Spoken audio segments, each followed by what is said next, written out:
छाती से घर-घर की आवाज़ आ रही है, छाती में टाइटनेस फ़ील हो रही है, साँस आप ले पा रहे हैं लेकिन छोड़ने में बहुत ज़्यादा कष्ट हो रहा है, आपके होंठ बिल्कुल ब्लू पड़ गए हैं और आपको घबराहट महसूस हो रही है। लेटने पे ये बढ़ जाती है और उठ के बैठने पे थोड़ी कम हो जाती है, तो ये दमा यानी श्वास रोग के लक्षण है। क्यों होता है दमा? दमा में जब आपकी जो श्वास नलिकाएं हैं उसमें कफ जम जाता है और श्वास की जो नलिकाएं हैं वो सिकुड़ जाती है, उसमें स्पाज्म होता है।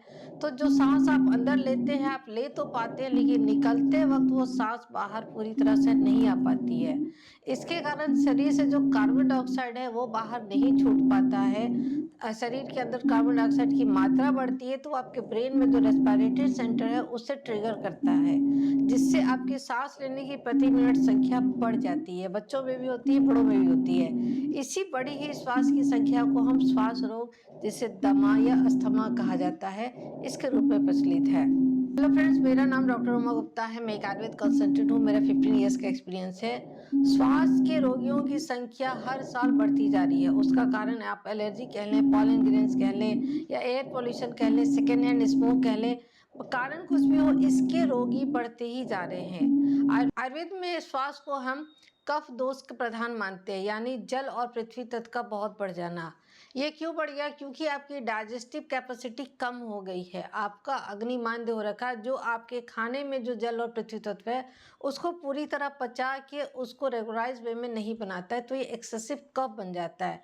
कब बनता है एक्सेसिव? जब आपके खाने में ठंडी चीज़ें, मीठी चीज़ें और खट्टी चीज़ें बहुत ज़्यादा है। फॉर एग्जांपल ठंडी चीज़ें जिसमें ठंडा पानी है, आइसक्रीम है, कोल्ड ड्रिंक वगैरह है। मीठी चीज़ों में आपका डेयरी प्रोडक्ट्स है, दूध है, फ्रूट्स है, सैलेड है। हर वो चीज़ जो मीठी है और जो गर्म नहीं है, आपने आग पे नहीं बनाया है। खट्टी चीज़ें क्यों करती है? कि अम्ल रस भी कफ वर्धक कहा गया है। इसमें क्या आता है? नींबू अचार, संतरा, मौसम्बी, चावल, ये सारी चीज़ें और जितने भी आपके चाइनीज़ और साउथ इंडियन प्रोडक्ट है जो फर्मेंटेड होते हैं वो खट्टी चीज़ों में आते हैं। आप देखेंगे कि यही चीज़ें आपको ट्रिगर करती है।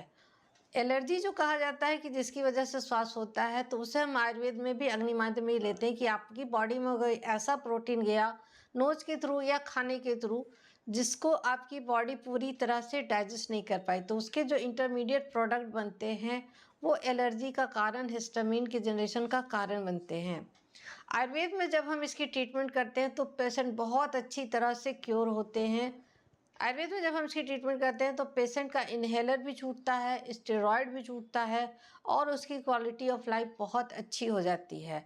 अगर आपको अपनी क्वालिटी ऑफ लाइफ बेटर बनानी है और इन्हेलर और स्टेरॉयड से छुटकारा पाना है, लेकिन क्लिनिकली हमें अस्थमा का एक भी पेशेंट ऐसा नहीं मिलता जिससे सिर्फ अस्थमा हो, उसे साथ में एलर्जी होती है, स्किन डिजीज़ होती है, किसी को कॉन्स्टिपेशन रहता है, किसी को आईबीएस होता है, तो हमें उसकी पूरी ट्रीटमेंट करने पे ही इसका परमानेंट रिजल्ट मिलता है।